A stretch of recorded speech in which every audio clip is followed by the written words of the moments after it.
Well, hello, it's me with a new look. It's been a while. I've been wanting to pick up the videos for a while now, but hadn't had the drive to actually make it happen. And tonight is the night. I just had an insight into a question that has been difficult for me regarding Buddhist teachings, but also regarding mental health, acceptance, and living life more joyfully. The question is about being free from desire. If you've ever been in touch with Buddhist teachings, you know that they talk about being free from desire as a way of being free from suffering, because the source of suffering is desire.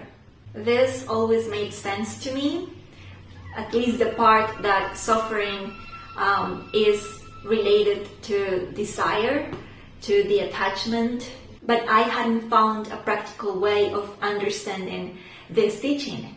I believed that it meant that you couldn't desire anything, that you had to give up any desire, any ambition. To me, it sounded like living a life of complete austerity as a monastic. But I found a different answer which feels much lighter to my heart, and I want to offer this insight to you. The key here is the attachment to desire, not the existence of desire.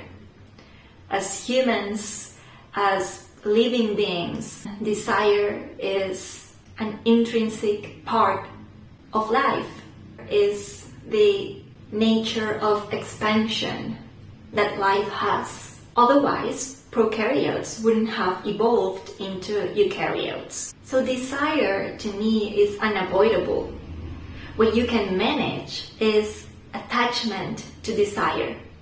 I understand attachment to desire as attachment to the outcome of what you are wishing for, which can lead to denial of reality, denial of what is happening, and being stubborn and trying to get things your own way but not being able to, and facing frustration time and time again. It can also manifest in the form of blaming yourself when things don't go according to plan, or when things don't go as you would have wanted.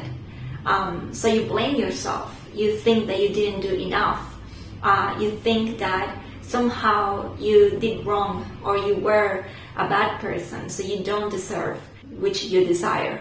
Because if you're not attached to the outcome, you can accept whatever happens and still feel frustrated or sad or angry, but you don't go into guilt and you don't force things to happen. Now that part, that acceptance, may feel too big, and maybe you have already gotten to this conclusion and you're thinking like, okay, well yeah, that's precisely what's difficult about this. So how can oneself be in acceptance with life and being at peace with having desires that maybe are not fulfilled? Being humble, humility really plays a part here. When you realize that your plans are just a tiny dot in the whole consciousness, that all there is, you can accept that there are other plans that may be even in your favor that you don't know of. You also realize that when something doesn't go according to plan, it's not only because of you, because your actions, your willingness is just a dot, and there are thousands of dots around that will also influence the outcome of what you want. You don't even need a belief in a force bigger than you, a more than human force, whether that's the universe or God, Goddess. You can connect with this humility with a simple observation, contemplation practice. Just observe a room full of people for 5 minutes, or remember the last time that you were in a room full of people. Observe how certain actions, situations may trigger other situations that affect other people, and those people may be totally unaware of what influenced that situation, and they may experience it as mere luck, as just a random act. And then the person that may have influenced that other situation may be totally unaware of their impact and influence. But you, as an observer, may realize that those situations were part of a vast, complex net of intentions, desires, actions, decisions, and this goes even beyond the human realm. What happens in a forest affects what may happen in your house with the tap water.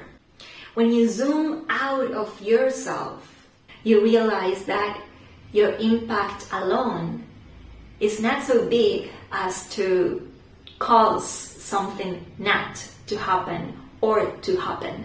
You are part of something much bigger. Then the other part is trust in the wisdom of life. This may take a bit more to develop. It doesn't have to take too long, years and years of practice, but it does take practice. It begins with being more in tune with yourself, with your emotions, being able to listen to yourself, because in that way you feel empowered to live life, so life doesn't feel threatening. It may also require the practice of connecting with the love of Mother Earth, the love of your community, of your beloved ones, of God, the universe, connecting with loving kindness, whatever form feels more close to your heart. A third element is self-compassion. Self-compassion allows you to hold space within you for whatever you may be experiencing without judgment. It is a way of being there for yourself, of not abandoning you when you most need it. When you are angry, when you are sad, jealous, fearful, anxious, without making assumptions about yourself just because you're experiencing an unpleasant emotion. With these 3 elements, you can actually be free from desire. The insight that I gained into this teaching is not that you will eliminate desire.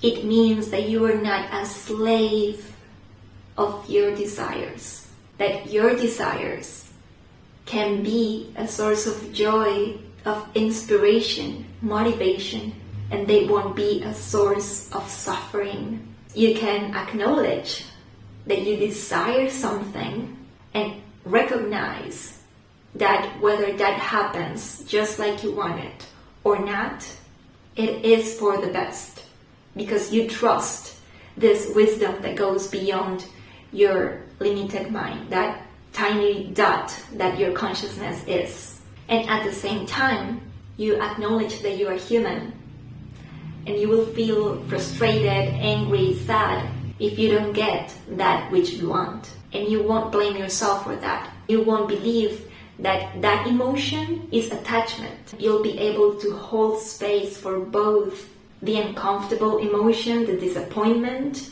and the confidence in life. In Western civilization, we have developed absolutism, like something is or is not. But some of the Eastern philosophers, Buddhist being one of those, is about holding tensions between things that feel like opposites, and understanding that the opposites are just parts of a spectrum, and then you can see the whole thing, that one thing does not exist without the other.